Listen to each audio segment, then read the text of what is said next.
So hello everyone, আমি রনি। আজ আলোচনা করব ওমেন্স রিজার্ভেশন অ্যান্ড ডিলিমিটেশন বিল 2026 সম্পর্কে, যেটা আমরা অনেকে অ্যামেন্ডমেন্ট বিল 131 নামেও জানি।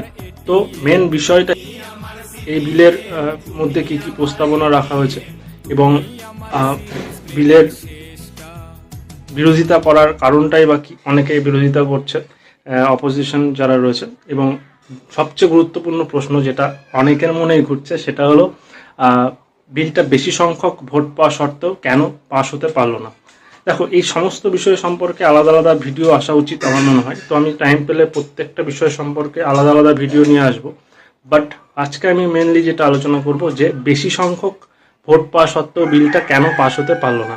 দেখো, এর মূলত দুটো ভিউ পয়েন্ট হতে পারে। এক হচ্ছে রাজনৈতিক ভিউ পয়েন্ট, আর একটা হচ্ছে সাংবিধানিক বা কনস্টিটিউশনাল ভিউ পয়েন্ট।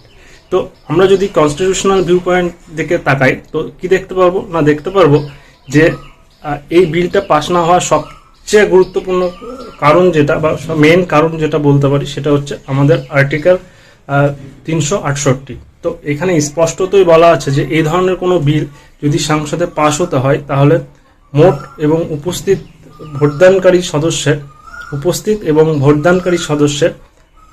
2/3 মেজরিটি নিয়ে কিন্তু পাস হতে হবে। অর্থাৎ সোজা কথা, যে উপস্থিত এবং ভোটদানকারী যতজন সদস্য থাকবে তাদের 2/3 মানে 3/2 ভোট কিন্তু পেতে হবে বিলটাকে, তবেই বিলটা পাস হবে।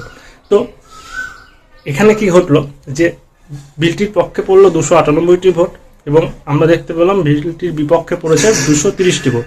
সুতরাং খুব স্বাভাবিকভাবে এখান থেকে বোঝা যাচ্ছে যে মোট উপস্থিত এবং ভোটদানকারী সদস্যের 2/3 ভোট কিন্তু পায়নি বিলটা। সুতরাং এই জন্যই বেশি ভোট পাওয়া সত্ত্বেও কিন্তু বিলটা পাস হতে পারেনি।